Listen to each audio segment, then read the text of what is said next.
Hi there, smart drivers. Rick talking to you about left-hand turns. If you're a new driver or you lack confidence, left-hand turns are the place where you're probably going to get into trouble when you're driving. I'll give you tips and strategies to keep yourself safe and crash-free. That's what we're talking about tonight.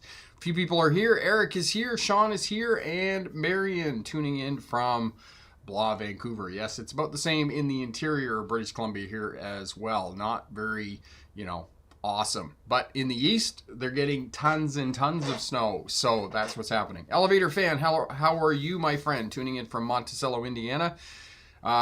Eden Prairie, Minneapolis. There we go.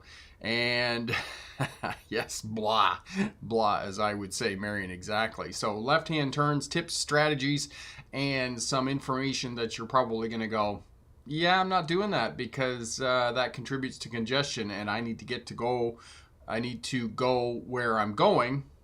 Can't speak English, first day with new mouth.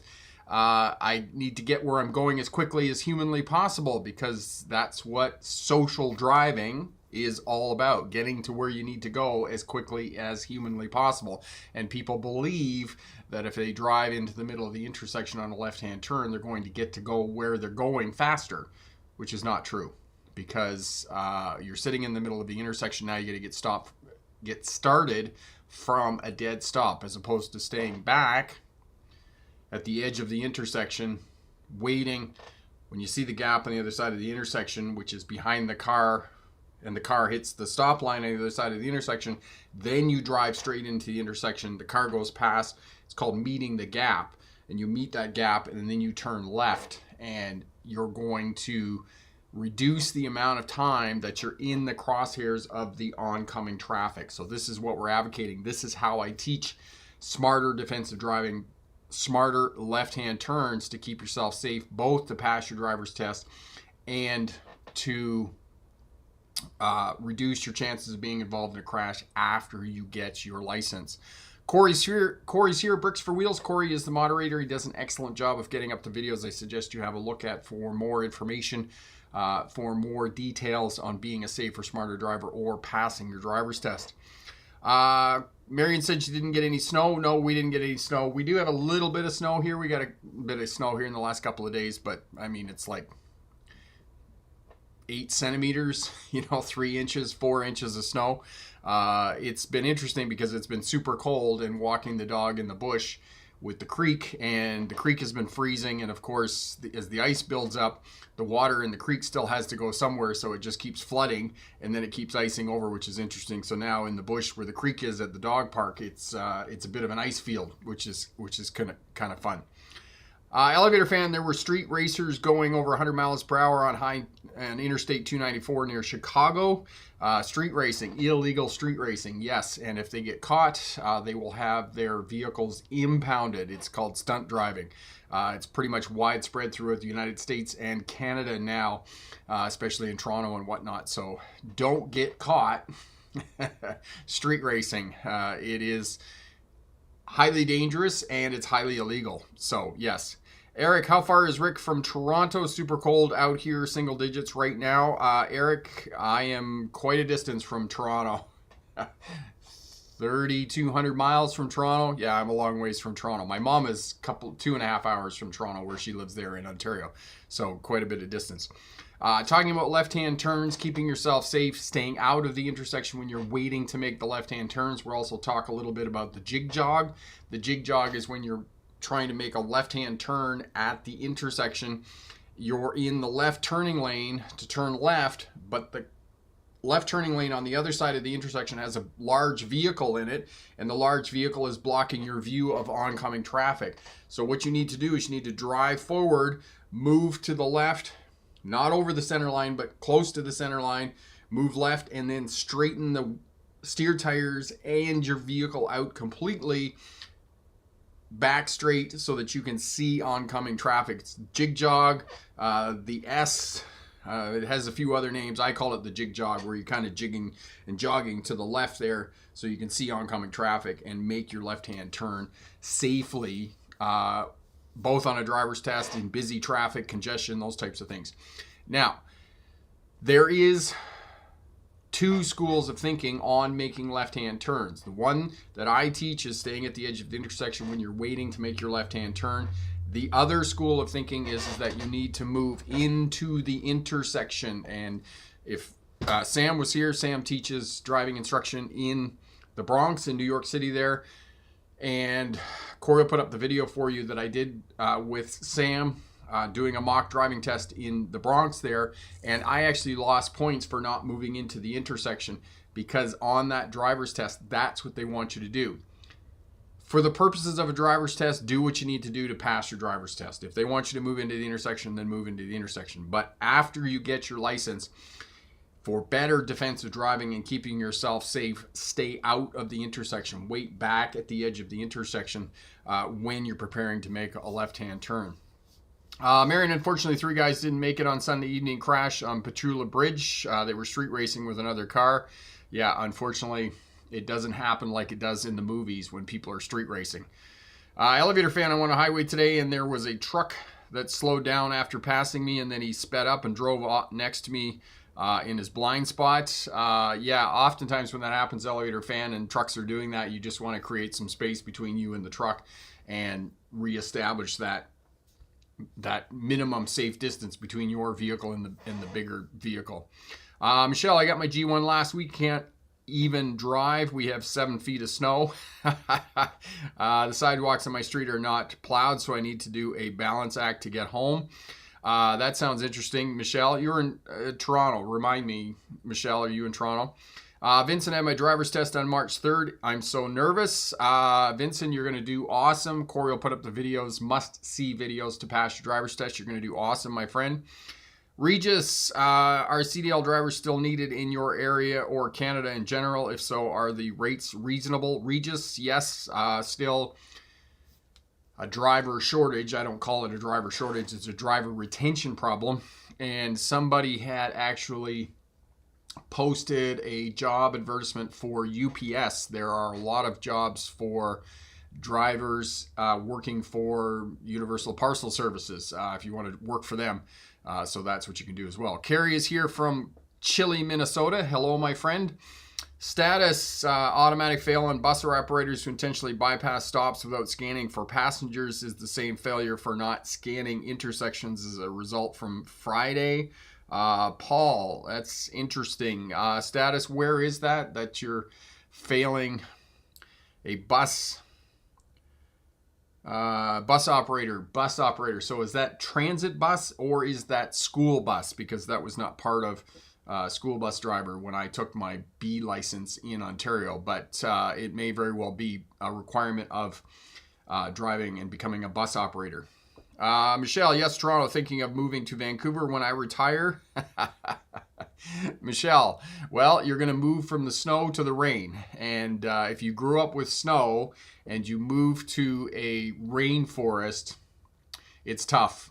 It's tough. I'm originally from London, Ontario, and I lived on Vancouver Island for 5 years, and it's different. It's different when it just rains all the time. Regis, you are most welcome, my friend. Evan, hello, my friend. My parents go to Trivia Tuesdays, but I refuse to join so I could watch this live stream. If they approve of me driving, I wouldn't be overwhelmed with this live stream. If I go, I could eat dinner. Evan, well, this isn't trivia. This is real life helping you to be a safer, smarter driver and passing your driver's test. But yeah, we appreciate you showing up for the live stream, definitely. But it's always fun to go to trivia with your parents for sure. Must watch videos. Corey's put those up there. Thank you for that, Corey. That's awesome. And we're talking about left-hand turns, passing a driver's test, and becoming a safer, smarter driver. Because for new drivers, especially who just get their license and go out start driving around solo by yourself, if you're going to get into trouble, it's going to be on a left-hand turn. That's when you're going to get into trouble, because with left-hand turns, there's a lot of things going on. First, you're watching the traffic light to see what the traffic light is doing. Second, you're looking for and scanning and mapping pedestrians on the cross street. And then third, and most important, you're watching oncoming traffic and looking for your gap and trying to determine how much time it takes you to get through and move through the intersection. And Even though you're waiting at the edge of the intersection, your landmark for that is the front steer tires on the front crosswalk line at the intersection. That's your landmark, which is essentially the front of your car in line with the edge of the intersection. Therefore, if something happens, you're not in the intersection, so you're not going to get into trouble. The other piece about it is if the light turns yellow and you hesitate for whatever reason, you got distracted, you weren't looking at the light or whatnot, you can just stay there. Okay, it's not a huge deal if you're sitting there across the crosswalk. Yes, pedestrians are going to walk around you and those types of things, and they're going to give you the hairy eyeball, but do not, I repeat this, do not back up at the intersection, okay? Stay where you are. Take the hairy eyeball from the pedestrians who have to walk around your car because you're blocking the crosswalk, but it's not a big deal. You're not in the intersection. You don't want to risk being involved being involved in a crash with oncoming traffic.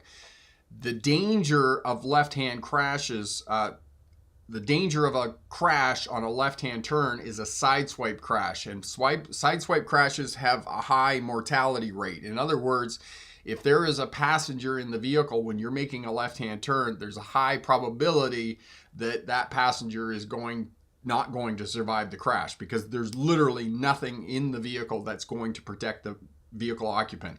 Okay, side impact airbags and those types of things, they're not going to save the life of the passenger, and I'll tell you why. The door is about this thick. It's a thin sheet of metal on this side, it's a thin sheet of plastic on this side, and there's nothing there. And what happens is it's where all your vital organs are on the side of your torso, and all the energy is concentrated into your vital organs. And this is why most people do not survive a sideswipe crash on a left-hand turn. You got to do them right. So implement the skills and techniques, and that way you're going to stay safe. Yes, hairy eyeball, Marion. People are giving you the hairy eyeball. Status, I contacted Go Transit about that. Okay, so that's a Go Transit thing. Go Transit is in southwestern Ontario. And I'm gathering from that status that Go Transit is doing their own testing. And as part of their own testing, they're making that a requirement of passing the test. The other piece about that status is that they're probably training the drivers as well. So as part of the training, they're teaching drivers to scan and look for passengers at the stops and places where they pick up. And if they don't do that, then they're not going to be successful on passing the driver's test, which makes sense. RS, please can you help me understand, are we able to enter a solid bike lane when turning right at an intersection, or do we have only enter when it is a dotted line? RS, only when it's a dotted line can you enter the bike lane at an intersection. And Corey will put up that video for you on bicycle lanes. There's a video that I need to redo. I cannot believe how old some of these videos are that I'm recommending. But that's what you need to do. You need to have a look at that. Marion, I thought passenger side had airbags though. Marion, they have airbags, okay, for side impact crashes, which is a T-bone crash. I might have said sideswipe, and if I did, that's incorrect. T-bone crashes, if it's a T-bone crash, airbags will not help you, will not save you, okay? There is simply not enough distance inside the vehicle for airbags to be effective in a T-bone crash.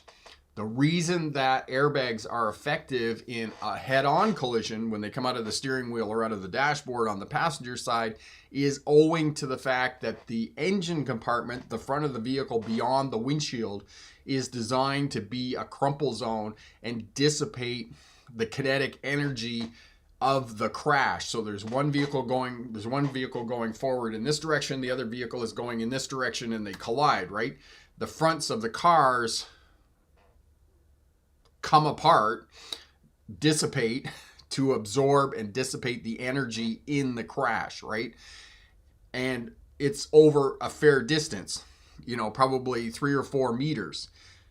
In a T-bone crash, there's no distance to dissipate that energy. So all of that energy, all of that kinetic energy of the crash and the force is transferred into your torso, and that's why you don't want to be involved in a T-bone crash on a left-hand turn. And this is what we're talking about to keep yourself safe when you're driving and doing this. Brian, here in Chicago, it's insane how aggressive they cut off cars on a left turn when the light immediately turns green. Yes, and somebody posted that, Brian, on a video, and this is going to the province of Ontario, and they're probably going to implement this in other places as well, where you see the light turns green, the left turning vehicle sitting at the front shoots through the intersection to beat the oncoming cross traffic, which has been done, and then somebody said, oh, that's stunt driving, and you can be charged with stunt driving, and they can impound your vehicle for that when you're charged with stunt driving. And so this is what happens. What you're talking about is that where the first car, the left-handed car, just shoots across in front of the cross traffic. It's called stunt driving, and it's dangerous. All right. You're most welcome. Excellent. Okay, so RS, you can only enter the bike lane when there's a dotted line at the intersection that you can move into the bicycle lane to turn right. If it's a solid white line, you can't cross into the bicycle lane, and you need to stay out of it for the purposes of your driver's test. Marion, it happens here too, yes, and it's all part and parcel of social driving. People are in a hurry, they need to get to where they're going, and if there's congestion and those types of things, people will do that as well. You'll see during congestion and rush hour and high volumes of traffic that when the light turns yellow, there'll be 2 or 3 cars that will push through on the left-hand turn. Now, sometimes you need that to happen to move traffic through the intersection, otherwise you'll be sitting there forever. Now, me personally, I don't live in Vancouver, I don't live in Toronto or Chicago, these huge places, so rarely do I drive in these huge amounts of volume and congestion. The last time I drove in this huge amounts of volume and congestion was when I was in Barcelona and Madrid in Spain, and you need to push through. You need to, do that aggressive driving, or otherwise you're going to be sitting there at the traffic light forever and you're not going to get through and around. Okay, so sometimes it is necessitated. Other times, no, you don't need to be doing it. And most of the time, in most of my normal everyday driving, I do not need to push through the intersection. Elevator fan, is driving in the bicycle lane and automatic fail on a driver's test? Elevator fan, yes. If you are driving in the bicycle lane for any length of time, it is an automatic fail because you're not holding your vehicle in the center of your lane. Now, who was asking me that question? Somebody was asking me that question. Just bear with me one sec. Brian. No, it wasn't Brian that was asking me this question. Forgive me. Somebody asked me this question about whether you can drive in the bicycle lane or not, okay? It depends on when you're making a right-hand turn, can you drive into the bicycle lane? It depends at the intersection whether the bicycle lane is demarcated by a dotted line or whether it's demarcated by a solid white line. If it's a solid white line, you can't cross into the bicycle lane. If it's a dotted line, then yes, you can. But you have to do all your checks, right? You have to shoulder check, you have to signal, look forward, signal, and shoulder check again. RS, thank you, Marion. RS asked me that question, okay? So at an intersection, you're making a right-hand turn. If it is a dotted line at the intersection, yes, you can make a right, you can move into the bicycle lane in preparation for your right turn. But if it's a solid white line, you cannot move into the bicycle lane. It depends on the road marking, so you need to pay attention to that. This is another reason why I advocate when you're taking your driver's test and preparing for your driver's test, drive in and around the test center where you're going to be taking your test so that you know these different road markings and you know the signs, you know where the school areas are and those types of things. And if you're not taking driving lessons with a professional instructor, hire a professional driving instructor for an hour, 90 minutes to go out before your driver's test, because he or she will take you on the test route where you're going to be taking your test. As well, he or she will take you to the problem areas. They'll show you things that you need to keep in mind when you're doing your driver's test, and they'll take you to the area where examiners, where the testers take you to do your slow speed maneuvers, your 3-point turn, your reverse stall parking, and your parallel parking, okay? Most of the time, your backing into a parking space is going to take place at the test center. But those other maneuvers, you're going to be doing out on the roadway, your parallel parking and your 3-point turn, backing around a corner, 2-point reverse turn, and those whatnot. Now, the only states that I know of that don't do parallel parking are California, Ohio, and Maryland. Maryland does a 2-point reverse turn, which is essentially backing around a corner and are pulling past a laneway or a roadway and then backing around the corner. Ohio has the Ohio maneuverability test, and then California has you back up 50 feet along a curb. And Oregon will also do the backing up along the curb for 50 feet. Keep in mind, every tester, every driving examiner has discretion in what they get you to do. And it's the same thing with the video that I put up here a few weeks ago about taking your driver's test in Washington State. Driving examiners have discretion in what they get you to do. So one of the drivers came back and said they took their test in Washington State. They didn't have to parallel park. No, sorry. They didn't have to do a 3-point turn. And I said yes, because driving examiners have discretion. They may not get you to do a 3-point turn. They might take you out for a drive and just get you to parallel park and then go back and the test is over. As well as a requirement of the test in Washington, they need you to drive through a roundabout. You may not drive through a roundabout on your driver's test because there may not be one within close proximity to where the test center is. So testers and driving examiners have discretion in what they get you to do. As well, it depends on where the test center is. Driving on a highway or an interstate, for example, how close is the test center to the interstate for your test? If the interstate is more than 5 minutes away from the test center, it's not likely that you're going to go out on the interstate for the purposes of your driver's test, because you have to drive 5 minutes, you have to get on the interstate, drive to the next exit minimum, which is probably going to be another 5 minutes, and then you have to get off, and then you have to work your way back to the test center, plus you have to do your maneuvers. So now the test is up to a minimum of 25 minutes. Keep in mind that most tests, driving tests, are between 15 and 20 minutes. The bigger metropolitan cities, New York, Los Angeles, Dallas, Texas, Chicago, Illinois, they're only going to be 8 to 12 minutes.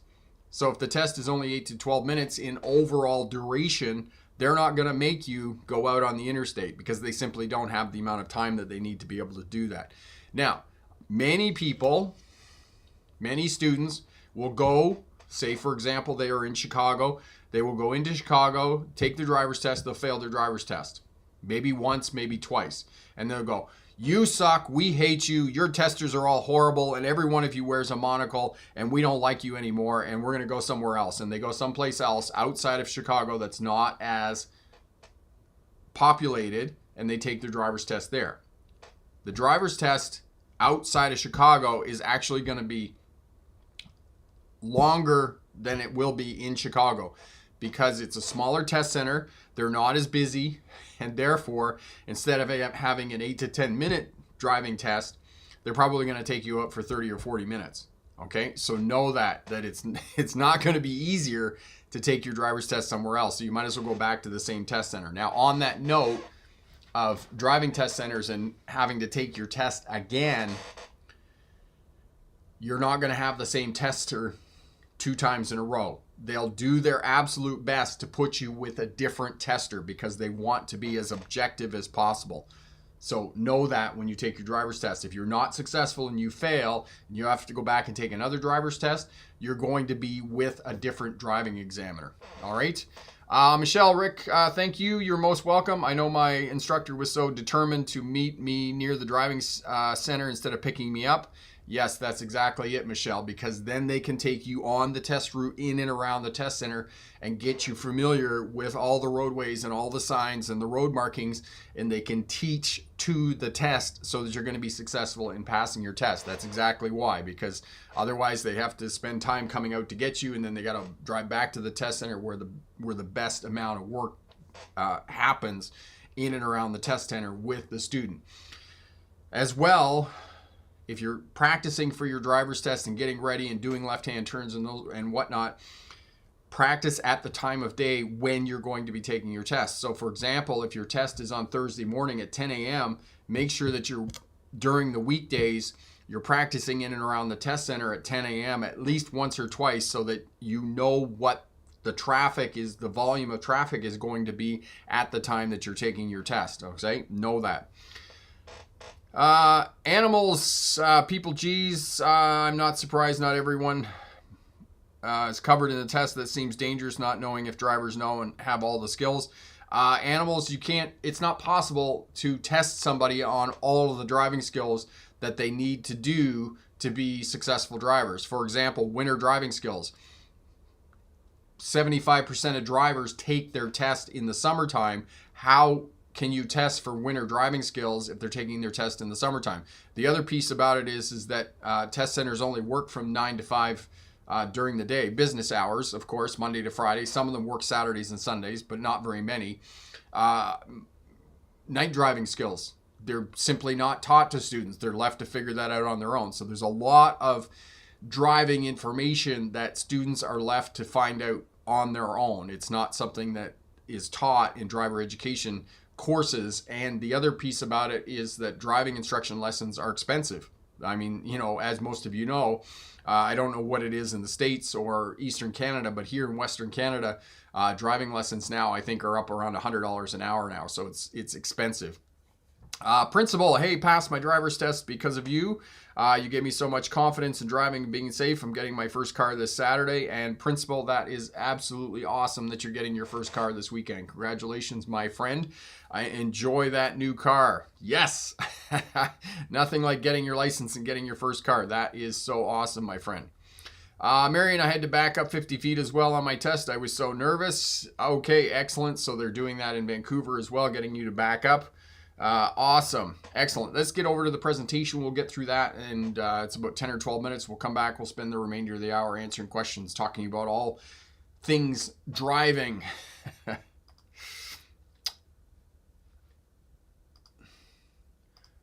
So we're talking about ludicrous left turns. There's some anger about left-hand turns because if you're sitting there and you're waiting to make a left-hand turn, other drivers are going to honk at you if they think that you did not go when the gap was sufficient. But it is most important as a new driver to focus on what you're doing. Let the person that's honking at you go and have his or her crash somewhere else, okay? They have 3 choices when they're honking at you. They can wait for you, they can go home, or they can simply crash into you. That's the third choice, crashing into you. But they're not going to crash into you, likely. They're just going to, say something bad about your mother, honk at you, and then carry on with their life. So focus on what you're doing, keeping yourself safe when you're making left-hand turns. If you're new to Smart Drive Test, my name is Rick August. I was a truck driver in the 1990s, hauling freight between Ontario, Canada, and the United States. While I was going to university in Australia, I drove buses for Greyhound and one of the regional bus lines there as well. I became a licensed commercial driving instructor in 1997. I couldn't get hired as a driving instructor at a truck driving school after I got my instructor's license in 1997 because the province of Ontario, Canada is a little bit weird. If you want to become a truck and bus driving instructor, you're certified in the province of Ontario. You're not licensed. You have to get your car instructor's license. There's 2 components to that. There's the in-car portion, which you take first, and then you have a year of teaching in the car, and then you come back and you do the in-classroom portion of it. I did not take the car portion first, and I went back and did it later after I got certified and found out that I couldn't get a job as a driving instructor working in truck driving schools because all of my experience was with semi-truck drivers and bus drivers, and that's what I wanted to do. I didn't really, at the time that I was into it in the 1990s, it was $15 an hour to do in-car instruction, and it was $25 an hour to do in-truck instruction. And so it was much more profitable for me to be an in-truck instructor, and I had all the background to be able to do that. So eventually I got all the courses I needed. I did the in-car portion, and then because of my truck driving experience and the fact that I had already done the certification, they didn't make me wait the year and do the in-car instruction. It was a couple of months later, they let me go down and do the in-classroom. And once I had the in-car license, because you're licensed as an instructor when you teach the in-car stuff, and it's all a little bit weird, but anyway, it is what it is. Then I got a job as a driving instructor. And when I became kind of fascinated by driving was during the the classroom portion of it, the teaching classroom, because there's a big component in the G graduated driver's license in the province of Ontario. I became fascinated when the instructor said that more people had been killed by the motor car, killed, injured, and maimed by the motor car than soldiers sent to war in the entire 20th century. So we're talking First World War, Second World War, Korea, the wars in the Middle East, Vietnam. And I was like, why doesn't society care more about this? So this kind of launched me on my fascination, and did my driving instructor's license, taught truck driving, taught bus driving at the schools, and then I went to university. I did an undergraduate degree. I did a thesis on policing and traffic, and then I actually got so fascinated I went on and did a doctorate degree, and I graduated from the University of Melbourne in 2006 and launched the online YouTube channel in 2015, and it has been wildly more successful than I could have ever imagined. And we're launching a new website, and I'm very excited about that. It looks really good. Some great courses, great information, techniques, and skills to help people both pass a driver's test and become safer, smarter drivers. So check out the new Smart Drive Test website. We're still working on a lot of things, tweaking some stuff. And if you have any feedback, we're always looking for that help. Great resources to check out. Left Turns Gone Wrong. Definitely have a look at that video, and as well check out the podcast over at the Smart Drive Test website. Those will more resources to help you out.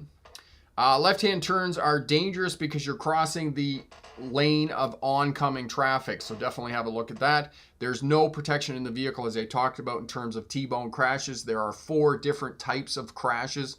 Actually, there's 5 different types of crashes. There's head-on crashes, T-bone crashes, rear-end crashes, sideswipe crashes, and then there's single vehicle collisions where the vehicle occupant falls asleep, is drunk, inebriated, high, whatnot, and they're driving along the road and they drive off the road into a fixed object, a utility pole or a tree or whatnot, or roll the car over and those types of things.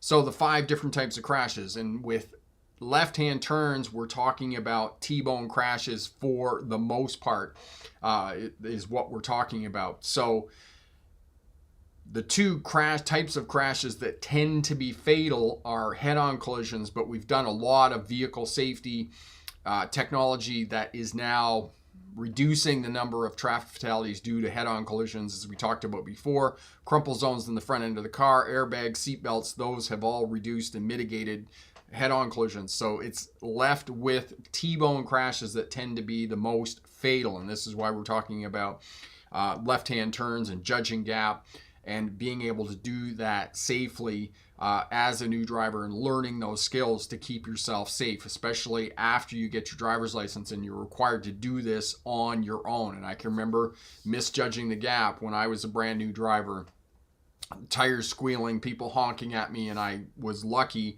that I had misjudged the gap, and I had done that in the car, and I did that in the truck as well when I started driving semi-trucks as well, coming back onto the highway, coming out of a truck stop in Northern Ontario.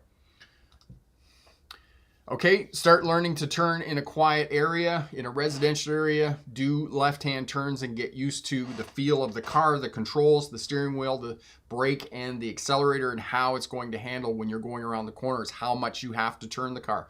When you start turning the car to make your left-hand turn, we're in a residential area, and you have 2-lane roadways.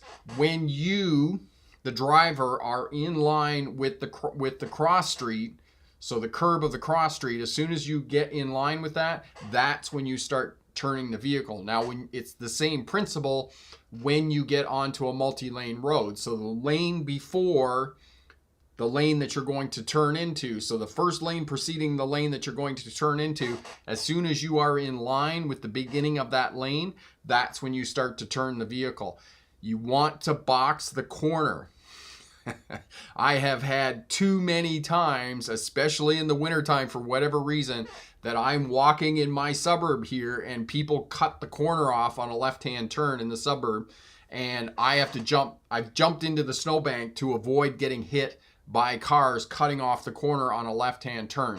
So it is important for the safety of vulnerable road users and other people using the roadway, that you box the corner. And that's how you box the corner. Do not start turning until you, the driver, are in line with the start of the lane before the one that you're going to be turning into.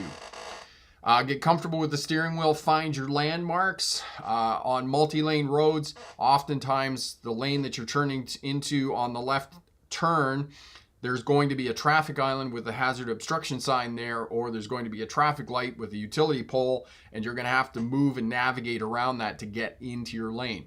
Multi-lane roads, left lane to left lane, right lane to right lane to keep yourself safe when you're turning in the intersection. Okay? Shoulder checking, shoulder checking, shoulder checking. Mirror signal, shoulder check. Check your mirrors as you're coming up to prepare for your turn. Check the center mirror so you don't get rear-ended. Okay, if somebody's right on your bumper you're going to slow down and there's a possibility that they're going to park in your trunk, then you may need to abort the turn to keep yourself safe. And if you have enough room, if you checked your rear view mirror approximately half a block before the intersection where you're planning to turn, you can tap the brake pedal a couple of times and that will flash the brake lights behind you, and oftentimes the person behind you will back off and give you a little bit more space before you start turning. As well, signaling, 6 to 8 flashes on the turn signal. I've read all kinds of driving instruction manuals, 100 feet from the turn, a quarter mile from the turn, 4 seconds before the turn. None of that stuff works. Okay? Ideal in terms of communicating with other traffic is 6 to 8 flashes of the turn signal. So click, click, click, click, click. Okay, 6 to 8 of those is ideal for communicating with other traffic. Now, remember, traffic signals their main purpose is not to communicate intent of what you're doing with other traffic. To keep yourself safe in terms of traffic signals, they're there to get the attention of other traffic so that they can locate you and do something to help keep you safe. Because keep in mind, defensive driving is both to protect you when other people make mistakes, and it's to protect you when you make mistakes, because we make mistakes too, right? So minimum 3 flashes on the signal. Ideal is 6 to 8 flashes, okay? That is the number of flashes you need to indicate your turn when you're moving through the intersection, okay? Shoulder check every time you turn sideways. And the other reason that I advocate that you stay back at the edge of the intersection is you have a better vantage point of the intersection. You can see the pedestrians on the cross street if you stay back at the edge of the intersection and wait for your gap, because you can map and track pedestrians and other road users at intersections. Keep in mind, 40% of crashes happen at intersections. So there's a high probability, it's a high risk area. There's a high probability that you're going to get into a crash here, and it's a high risk area. As well, not only are 40% of crashes happening at intersections, but it is the place where you are most likely to encounter vulnerable road users, pedestrians, cyclists, kids on skateboards, scooters, wheelchairs, those types of things. 25% of traffic deaths in North America are vulnerable road users, and you're most likely to encounter them at intersections. So it is important that you map the intersection as you're approaching. Track road users, where are they going? And if you stay at the edge of the intersection, you have a better line of sight out through the front of your windshield to track and map and track those road users as they're moving through the intersection. If you move into the intersection, they're now in your blind area out here on the left, and you have to physically turn your head. And we talked about this last week, that blind areas around your vehicle are dynamic. They're not static. They're not the same all the time. They change as you move along the roadway and as you change directions of your vehicle. This is why it is absolutely critical that every time you change direction of the vehicle, mirror signal, shoulder check. Mirror signal, shoulder check. Shoulder check, shoulder check, shoulder check. It's the first skill that drivers lose after getting their license, and it is the most critical skill to keep yourself safe.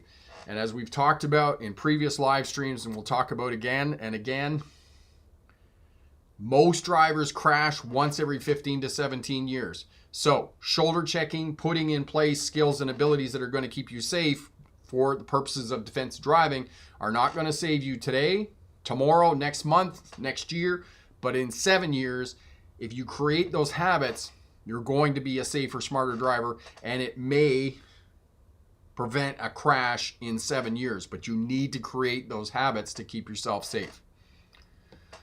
All right, wait at the edge of the intersection. I got ahead of myself. Your landmark for that is your front steer tires and the front crosswalk line. You're committed to the intersection, but you're not in the intersection if something goes wrong. All right, okay. Painted islands, left turning lanes. If you are behind traffic and traffic is backed up in the left turning lane, do not drive over the painted island, because the painted island is there to create minimum safe distance between your lane of traffic and the lane of oncoming traffic. So wait until the traffic moves up and then move into the left lane. All right. If you are in the intersection and the light turns yellow, and what I'm saying is you're in the intersection, okay? You're beyond the crosswalk line, as sometimes happens. You have to clear the intersection. There is 2 seconds on most traffic lights from when your light turns red until the other light turns green. That is a safety feature of traffic lights to prevent red light runners. 2 seconds. If you're paying attention, you're looking at the traffic light, you double, triple check that the oncoming traffic has in fact stopped, you can clear the intersection in that 2.5 seconds between your light going red and the other light, the cross street light, turning green. So, and by the time that cars get going, because most people are not really paying attention and they don't go as soon as the light turns green. So there is a buffer of space. There is a buffer of time for you to clear the intersection and move through the intersection. So know that. Okay. When you're turning left, and we already talked about this, and the reason for staying back at the edge of the intersection is so that you can map and track road users on the cross street, particularly. As well, when you're making the left-hand turn at a complex intersection and there is a right turning lane, a slip lane on the other side, you need to keep track of the right turning traffic as well and making sure that they're coming to a stop, oftentimes at a yield sign there, which means that they have to give way to you who's turning left, and then the right turning traffic. Now on multi-lane roads, if there's left turning traffic and you're coming around on the right slip lane, you don't want to turn in beside another vehicle. That's not safe, and you risk being involved in a sideswipe crash. So try to turn in beside into the spaces behind or in front of the vehicles in the other lane, because all too often, if you go down to an intersection at a multi-lane intersection and you watch vehicles turning left or right, they will always, almost 50% of the cars will drift over into the other lane without signaling or communicating intent. Know that. And to keep yourself safe when you're turning left and right, left on a multi-lane road, left lane to left lane and right lane to right lane. And as well for left-hand turns, for those taking a driver's test, you have to move back over to the right-hand lane. The driving examiner will not tell you to move back to the right-hand lane, okay? You simply turn left, get the vehicle straightened out, mirror signal, shoulder check, and then move back into the right-hand lane. And on multi-lane roads with right turning lanes, you're going to have to keep track of the right turning cars as well so that you don't change lanes in front of that car or cut that car off. Because if another vehicle on a driver's test has to take evasive action to avoid hitting you, that's an automatic fail on a driver's test. So know that. There's a lot going on a left-hand turn. Good luck on your driver's test, and remember, pick the best answer, not necessarily the right answer. Evan, it is easier to turn near side than to turn far side when turning left. Near side is when the cars turn in front of each other, whereas far side is when cars turn behind each other. Okay, so let me see. Near side than to turn far side when left. Near side is when the car's in front of each other. Not understanding that fully, Evan. Can you kind of reword that for me a little bit? Adventures, drivers, firstly, there are some great stats. I'm going for my G test in Ontario 1 week from now. Once again, your videos are a godsend. You are most welcome, my friend. Thank you for your endorsement. My friend Epic, in some cases where they use traffic circles, the most dangerous part of that one is trying to merge with oncoming traffic. Inside the circle, left side if you were in the UK, and Australia, right side US. Yes. Yes, especially if they're multi-lane roundabouts and those types of things. You simply have to give way to traffic that's already in the roundabout. And I want to find somebody who came up with the word traffic circle. Why can't we just call them all roundabouts? Because it's just confusing. And years ago, 13 years ago, because my son was born when I was working at ICBC in the licensing center, they were writing the guy next to me in the cubicle next to me, cubicle farms. Oh my God, it was the worst experience I ever had working in a cubicle. It took me some time just to get used to working in a cubicle. Anyway, the guy next to me, who was a government bureaucrat writing the driver's handbook for the province of British Columbia, was talking about traffic circles and roundabouts. And I said to him, why are we making this confusing? They're all roundabouts. Just call them roundabouts. Oh my God, it's a circle in the roadway that you drive around. Why do we have to make it difficult? Why do we have to make it more complicated than it is? Driving is already so complicated. Why do we need drivers to be thinking about traffic circles and roundabouts, and what's the difference between a roundabout and a traffic circle?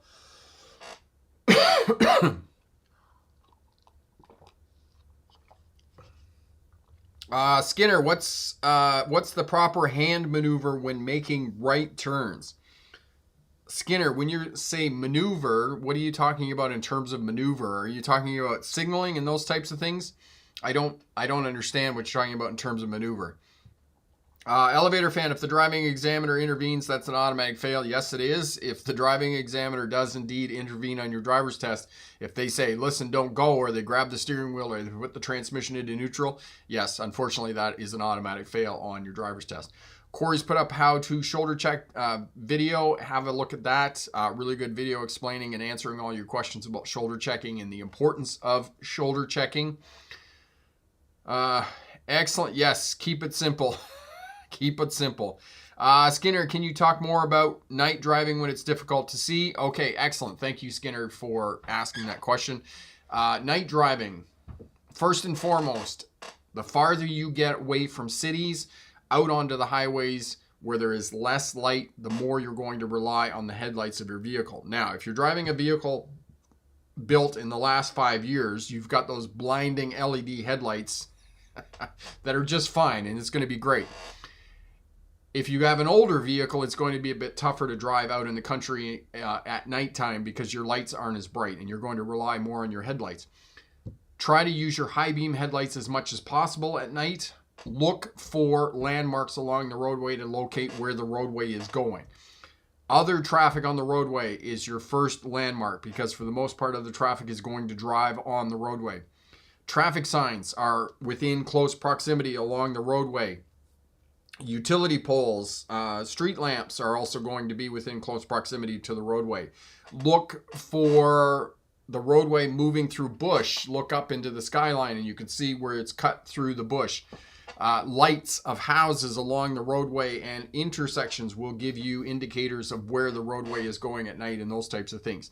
So that's the first thing that you need to do at night.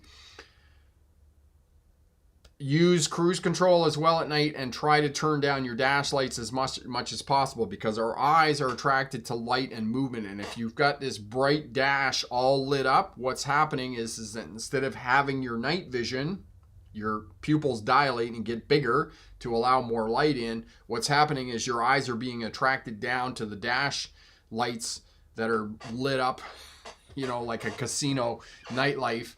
And it's causing fatigue at night and it's pulling your eyesight, your eye line down, your eyes down into the dashboard as opposed to out through the front windshield.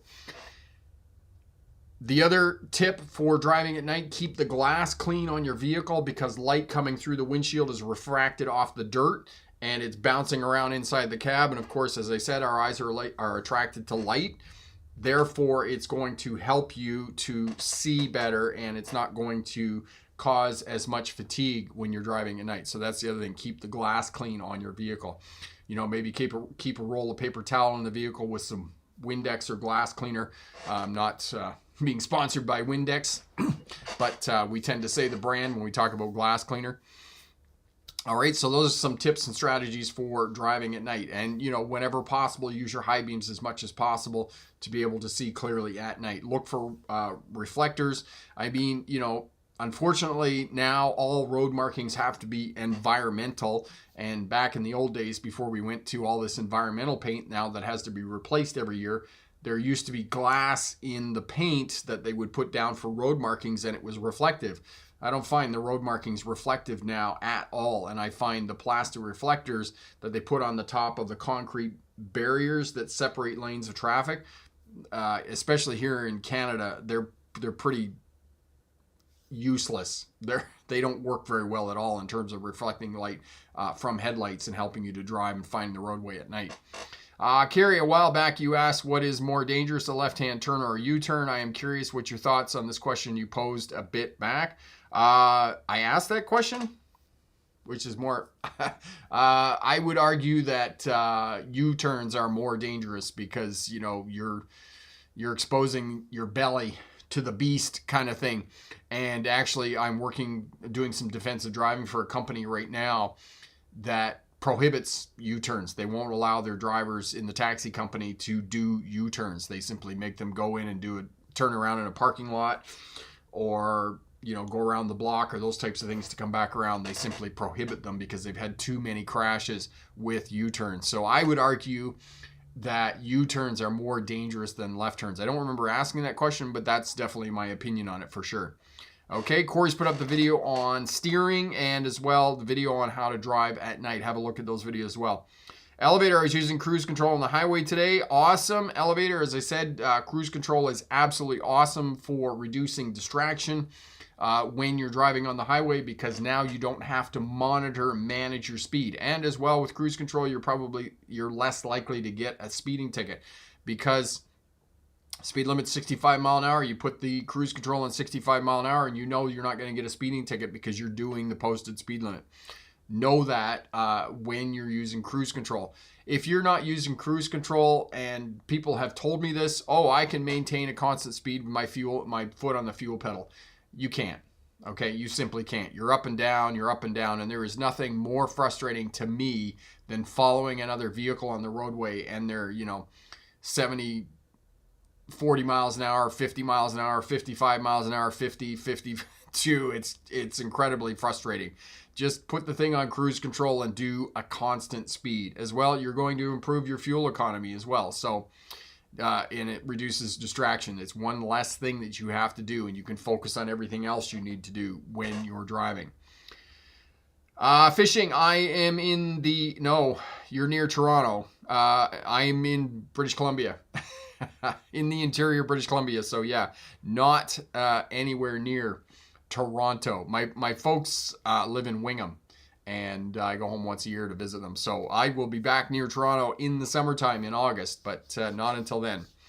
Epic, if you have to do a left-hand turn on the road test in US, Canada, drive right, but Australia, UK, drive on the left side. Yep, road test. So the comparable turn for Australians, for those that live in the UK, Malaysia, Japan, they drive on the left side of the road. So the right turn is their left turn. It's the same. You're turning across oncoming traffic, and it's all the same skills and abilities and tips. And actually, you know, I need to make those videos on Australia and get those up. They've been sitting on the disk drive, not doing anything. So I need to get those up to help you out and show you how to drive in Australia on the other side of the road, which is kind of fun. Definitely. And, you know, I hadn't driven in Australia. I hadn't been in Australia for 17 years when we went back 2 years ago. And we were in the airport, and of course, just got off an international flight. It was 17 hours from Vancouver to Sydney, and got in the car. And, you know, it's always difficult transitioning to the other side when you're in a parking lot or you're in some place where there isn't other traffic around, because when there's traffic, it's easy because then you can just follow the other traffic. But when there's no traffic, that's when you get into trouble. And I had to say to my kids when we were trying to get out of the car park at the airport at Sydney, I just left turn, just keep saying left to me, left, driving on the left side of the road to get out of the car park. and to get out onto the highway to, go towards Canberra. Fishing, it must feel so different to drive in those other countries. Outdoor, yes, it is different driving in those other countries. I mean, it was even different driving in Spain because they use, and Epic will be able to tell us this, the two classifications of traffic signs. We have one classification of traffic signs that we use here in North America, and in Europe, it's all the same signs. They're still easy to read, and you can easily glean the information from those signs, but they are different. They're different shapes, they're different colors, different classifications and whatnot, but it's still all the same. The other different characteristic of traffic in Europe, not just in Spain, but they allow lane filtering, or lane splitting rather. Lane filtering is something different. Lane splitting, which is allowing scooters and motorcycles to go up between the lanes of traffic when they're stopped at traffic lights. I'm a huge advocate of lane splitting for motorcycles and scooters because it makes them more visible to drivers of cars and whatnot. And the only state in the US that allows lane splitting is California. All other states it's illegal. And I can understand with the size of some of the motorcycles, you get these big Harley Davidsons or Goldwings or Interstates, they're just too big to do lane splitting. But if you have, a street bike, it's easy to do lane splitting and it makes them more visible. And when they're in the consciousness of drivers thinking about scooters and motorcycles and they're doing their shoulder checks and whatnot and they're looking for motorcycles, it makes motorcycles safer.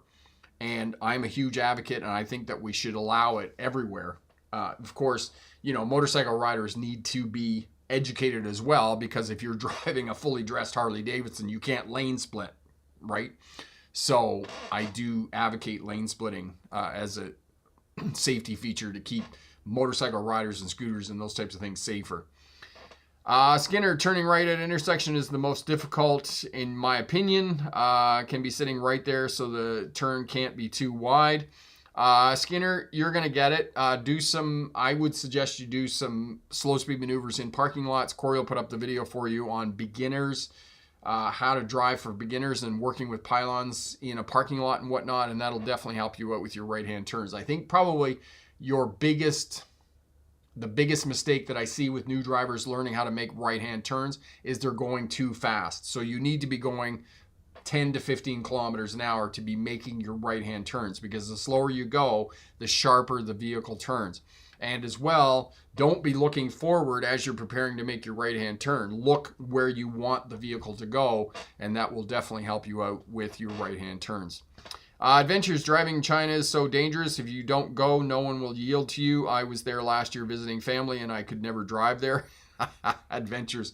Yeah, it's different in China for sure. Especially the absolute crazy mix of traffic. I mean, they still have animal-drawn vehicles on the roadway vying for road space. So yes, it's very different in China, and they definitely do not have the road rules and the structure that we have in North America. I was in China early 2000s, and yes, it is very different there. You would it's like driving in India.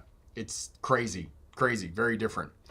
Carmen, I just have some news. I got my license in June last year, but I got into my first accident in October. Nobody got hurt, but I was very dumb.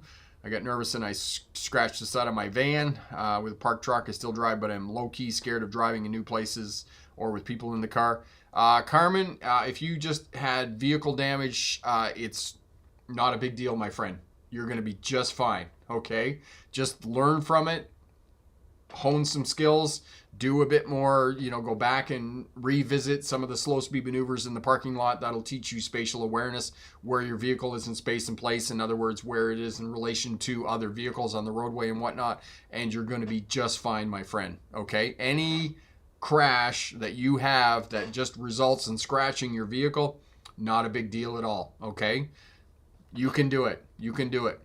Epic, for foreign road signs, be aware that they either Vienna Convention road signs or United States pattern from the MUTCD. For Australia, they use the Vienna Convention pattern speed limit. Yes, thank you for that.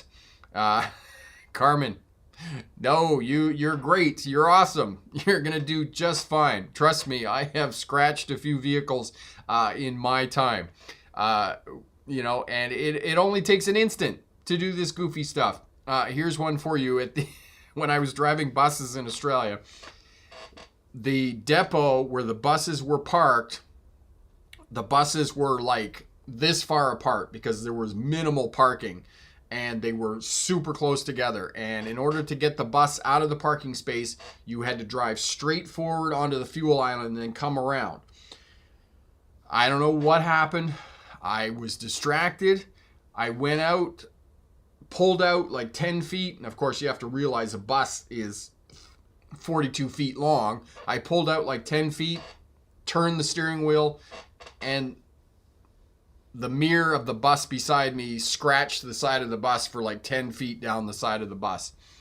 The manager came out, and of course, the manager didn't like me at all. Went up one side of me and down the other. And you know, nobody got hurt. It was just vehicle damage. It was literally 10 seconds of my driving career where I simply forgot what I was doing and scratched the side of the vehicle, did body damage. Nobody got hurt. You know, I would never do it again because you learn from your mistakes. But, you know, it happens. We make mistakes. Vehicles get damaged. And if you can just have that happen, you're going to be just fine. Okay. Status, how would you really be sure the vehicle is turning right while you exit the parking lot plaza? Status. Okay, excellent question. So this is excellent defensive driving. If you're making a left-hand turn out of a parking lot, for example, and another vehicle is coming up and they're going to turn right here, wait until they commit to the turn, which means that the front steer tires are actually starting to turn right. The vehicle is actually starting to move around the corner. Do not trust a signal on a vehicle, okay? Wait until they commit to the turn before you pull out for your left-hand turn. Excellent, excellent question. Excellent defensive driving. Michelle, my son uses the wipes every 5 minutes, even when there is no rain. Is that safe? Michelle, he must be going through a lot of windshield washer fluid. No, I don't really understand why your son is doing that. It's not really needed. No, for sure. Excellent. We all have those brain farts. Yes, we do. Indeed, Adventure. Every now and again, it happens that we make a mistake. And I've made some mistakes over the years for sure. All right. Excellent. We'll leave it there for tonight. You want to have a look at the puppy dog? Just a minute. I'll go get him. He's sleeping. He had a minor issue today. Striker dog.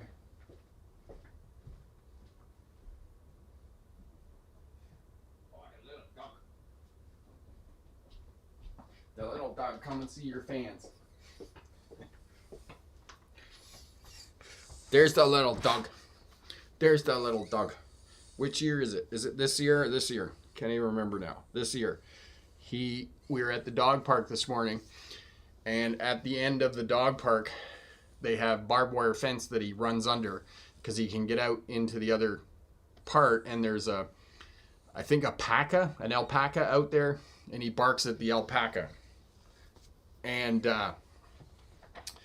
anyway, he ran under the barbed wire fence this morning, and he cut his ear, and it bled. Of course, he's white. And there was blood absolutely everywhere. Absolutely everywhere. And Izzy Bear was with him, and she got blood all over her as well. So he's recovering from his wound. I think he's fine. I brought him home and gave him a bath and put some peroxide on it. That's usually, I take him to the groomer every now and again because he's broken a couple of his nails.